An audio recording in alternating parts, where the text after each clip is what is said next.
Welcome to CBC Windsor News at 6. I'm Meg Roberts. Thanks so much for spending part of your Friday night with us this evening.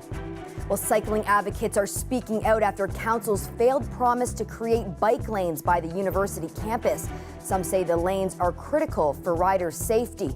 Plus a story that will take you back in time. This Miss Windsor winner is turning 107 years old. She's got more than a century of stories to tell. We'll share with you a few. And a Detroit event this weekend is faring well for Windsor's economy. We'll tell you what the draw is coming up.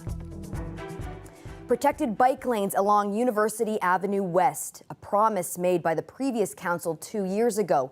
But during this year's budget talks, council decided to go another direction. As the CBC's Jason Vio reports, some say those separated lanes are critically important to the safety of cyclists.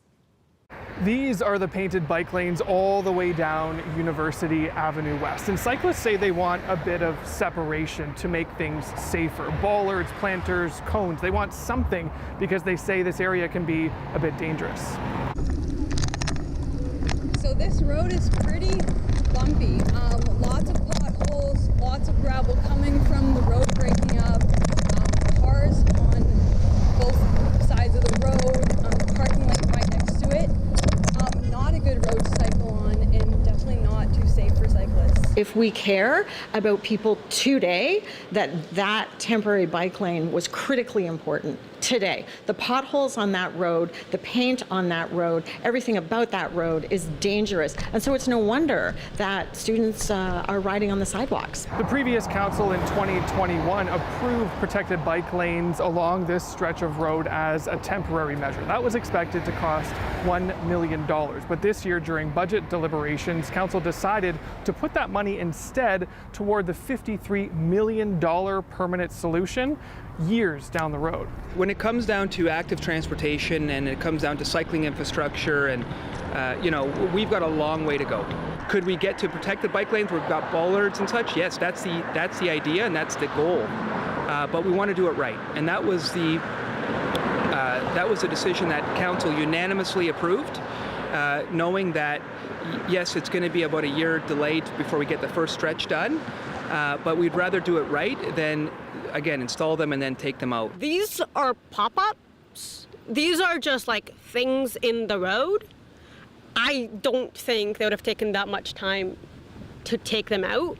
Like, genuinely, I don't think that the city of Windsor is unable to find $1 million, if that is the actual number, to put things in the road to make sure safety for both drivers and cyclists. Yeah. I'm not sure why it would cost $1 million to do something simple such as bollards or flower pots or whatever that would stay there. They would not require maintenance. As well, it wouldn't be something that would rip up. It could actually be something you could use on another street. The main concern I heard from cyclists is that this temporary measure with separated bike lanes is something that could happen now because they were unsure when this permanent solution will be finished. Although the city says construction on part of this stretch will start next year, the permanent fix could take up to 10 years. Jason Vio, CBC News, Windsor. Well, it's hard to imagine what Windsor looked like in 1916. Televisions still weren't a household commodity. Women still without the right to vote. You couldn't even buy sliced bread. You had to slice it yourself. Well, tonight we want to introduce you to a woman who has lived through it all. In fact, next Tuesday, she's turning 107 years old. The CBC's Lamia Abu Zaid sat down with her to chat about the old times and also the new. No, we asked, what does it say? Miss Windsor. Oh, well, yes, I thought that's what it said. Yeah. 88 years ago, Elmira St-Onge Fournette won Miss Windsor. She was 19 at the time. Now, days before her 107th birthday, she has no problem remembering. There was a lot to it. We were asked a lot of questions about Windsor, Canada, all geography stuff too. So we were judged on that, and some of it was judged on different things that we did in our life and that, and it turned out that I won. At 107 years old, you better believe she has plenty of stories. It was then the longest suspension bridge anywhere. Like being one of the first people to shake hands with Americans when the Ambassador Bridge opened in 1927. Now in 2023, she's looking forward to seeing the new Gordie Howe Bridge. And I got to do that before I die. I got to see that big bridge, because the last one I saw, I was 15 years old with some girlfriends. We went there and shook hands with the Americans. That was a novelty around here. Her 80-year-old daughter is helping organize a party this weekend for the birthday girl, a celebration at her long-term care home with her loved ones. Who is 80 years old and still has her mother alive? How does that make you feel? Oh, it's very cool, and it's lovely because Mom has always been a wonderful person. She says family is what makes her the happiest.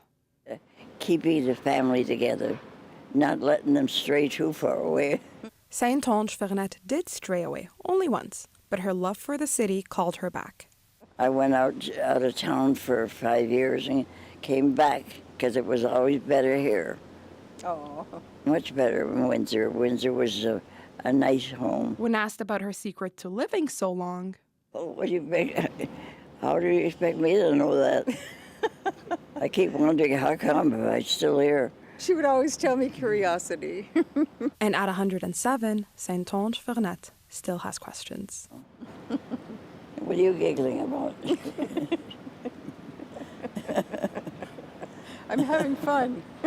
You're having fun, well, I'm glad you're enjoying yourself. I'm enjoying your rendition of your past. Lamia Abuzaid, CBC News, Windsor. Well, Elmira, we hope you're watching because we have a little surprise for you. You're getting an early birthday present, a limited edition Queen's Jubilee pin. MP Brian Massey will be dropping it off to you in honor of the long life you continue to live. We hope you have a great birthday weekend. Well, there are new signs tonight that employers are increasingly holding off on hiring new staff. In fact, there were fewer people working last month in Canada, and as Nisha Patel shows us, more job losses are on the way as telecom giant TELUS makes a big round of cuts.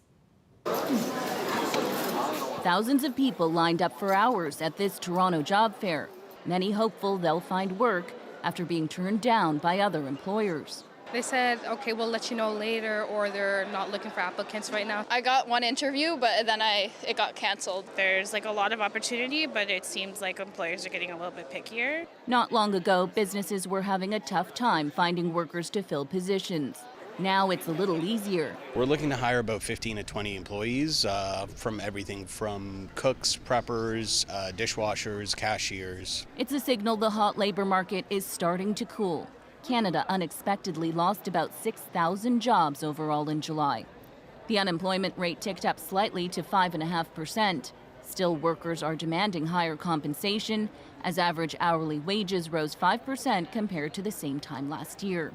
Some sectors are showing more weakness than others. There were fewer Canadians working in construction, public administration, and transportation, while more were hired in healthcare and education. We are having more people join the labor market. And so where does that show up? Well, it shows up in our unemployment rate. That surging immigration is one factor, more than 1 million people last year alone. This economist says the economy is also slowing down as higher interest rates take effect. And I think we are seeing demand ease a bit. And as a result, companies are going to be dealing with that slowing in demand for their goods and services. The latest job numbers come as TELUS announced it's cutting 6,000 jobs globally, saying it needs to stay competitive in a slower economy. The telecom giant saw profits fall more than 60% in its latest quarter. The cooler labor market may take some pressure off the Bank of Canada as it tries to rein in inflation. Still, economists are divided on whether this will be enough to avoid another interest rate hike next month. Nisha Patel, CBC News, Toronto.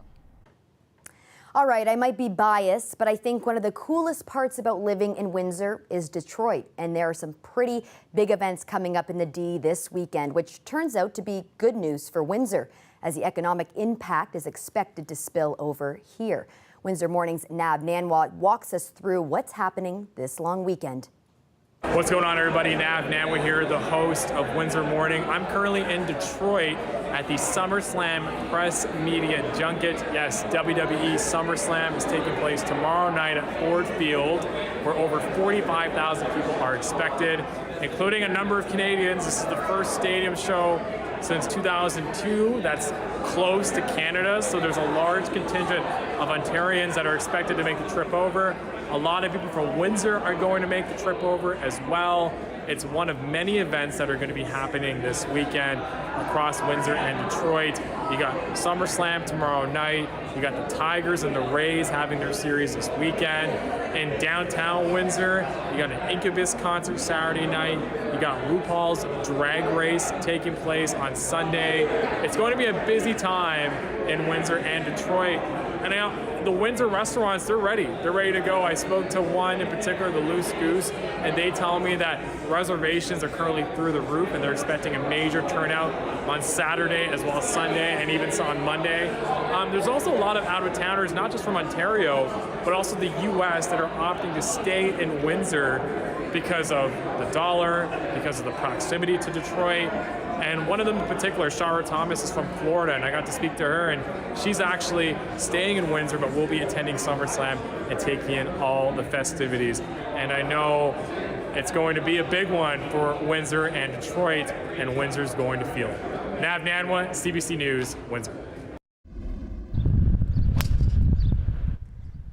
Well, some of the best golfers in Canada are in Windsor this weekend. The Ambassador Golf Course is hosting a PGA Tour Canada Championship with more than 150 golfers competing from around the world.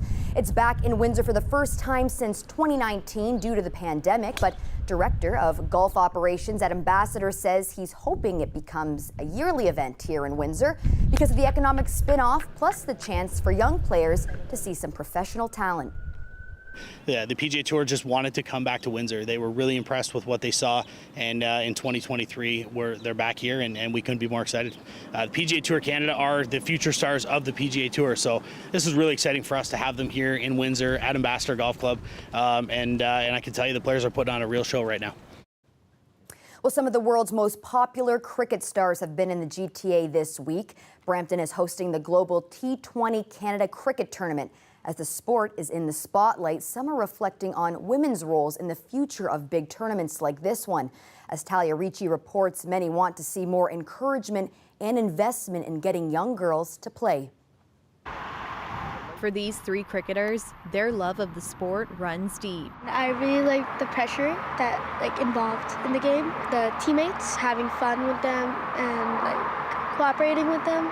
I love that I get to meet new people and I get to play with new people.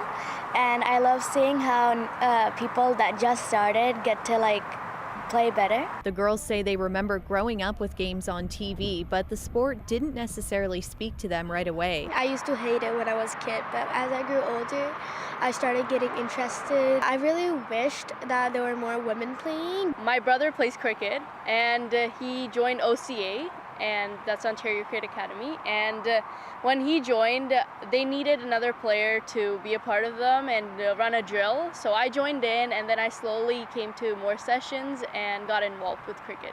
Rabjot Rajput is glad she stuck around. She was the youngest player selected to be on the Canadian women's squad on tour to Brazil last year. Because I saw many girls coming in and practicing with the boys, and that made me feel like women's cricket is going to evolve slowly in Canada. And it has. The director of the Ontario Cricket Academy says the number of young girls enrolling continues to rise, especially as more schools offer the chance to play. I think what we're seeing is that the girls that are playing are exhibiting a high level of skill.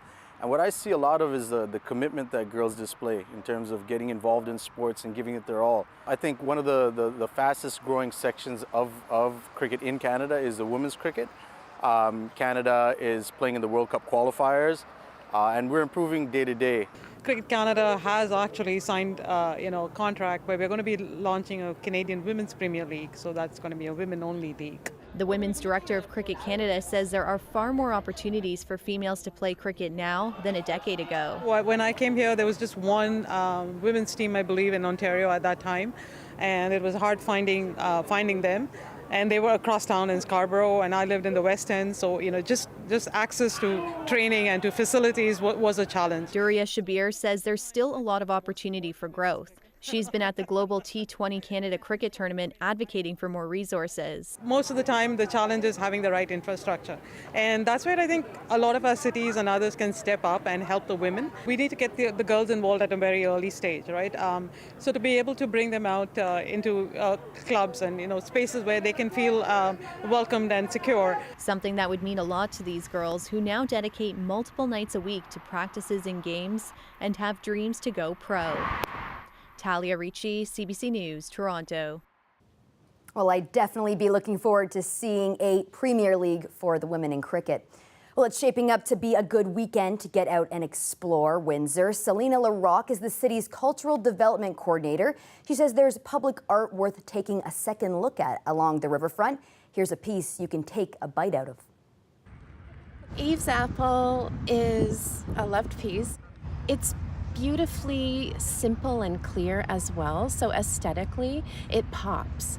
It has these clean lines, these beautiful colors, that bright light green apple, so it's very visually appealing. I think people are drawn to it because of the allure, the beautiful red nails, and it's drawing you to it. The tantalizing little apple is held out seductively, almost proudly. And as you get closer to the piece, you notice that it is made in sections. So the hand is sort of deconstructed down and each finger is erected separately. Eve's Apple is kind of about what is there, but also what is missing. So it's about lack of and loss, and it's talking and playing with this flirty idea of the loss of innocence in this organic way. Well, I probably don't have to tell you this, but in case it slipped your mind, it's Friday of a long weekend nonetheless. So cross your fingers during the commercial break. We're going to get you that weather forecast coming up.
Pearl. Cleanup is underway in parts of southern Ottawa after Environment Canada confirmed at least one tornado touched down in the area last night.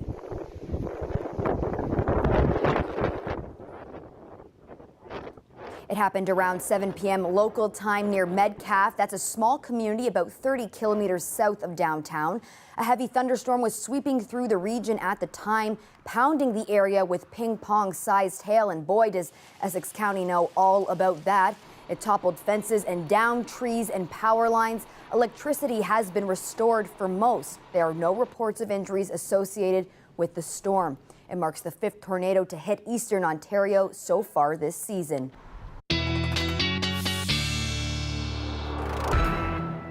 Well, whether you're staying at home this weekend or heading away, we all want that good weather. Riley Lachuk is here with our highly anticipated forecast.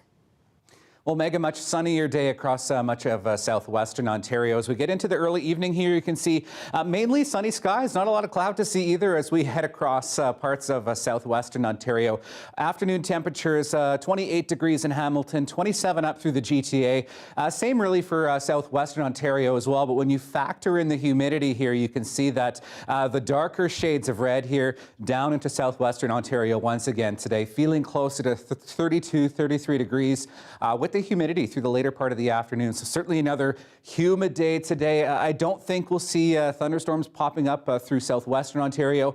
Could see some popping up though the further north you go. So for tonight, we're expecting, mainly clear skies tonight. By the time we get to first thing in the morning, just a little bit of high weather cloud kind of sticking around. So I'm calling it a sun cloud mix through the day on Saturday for much of the region through Windsor, Chatham, Kent up toward London. But as we get into Sunday, that's when we start to see things changing a bit. So Saturday, definitely the better day to get outside if you're going to be doing any outdoor activities. So we start sunny, but by the time we roll into the afternoon, you can start to see our next weather maker starting to move in here.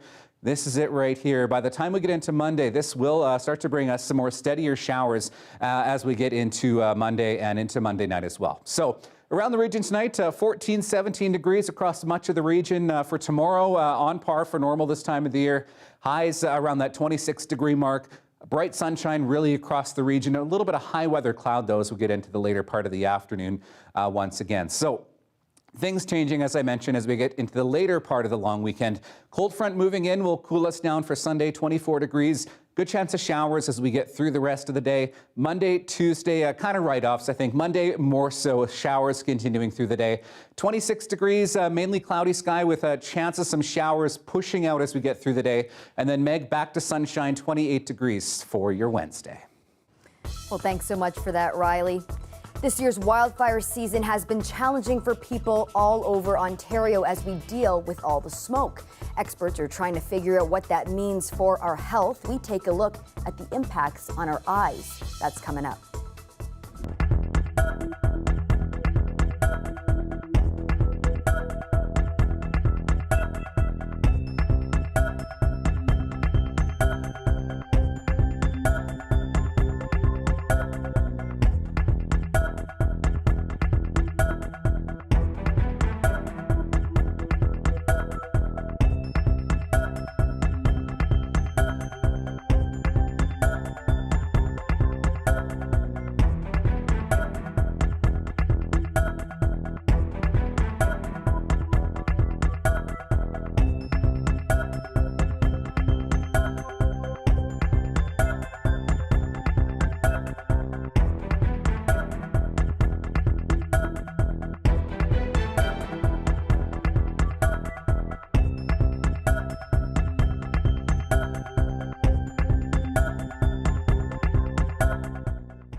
This year's extreme wildfire season has been felt by nearly everyone across the country, with winds carrying smoke thousands of kilometers from the raging flames. Even those who don't see the flames are experiencing its effects. Windsor at times has had some of the worst air quality in North America. We've heard concerns about what the air does to our lungs. Jennifer LaGrassa looks at what smoke can do to our eyes. Large clouds of wildfire smoke filling Canada's skies have made it hard for people to breathe and see. They felt gritty all the time. It's like having a pair of glasses on that you can't clean.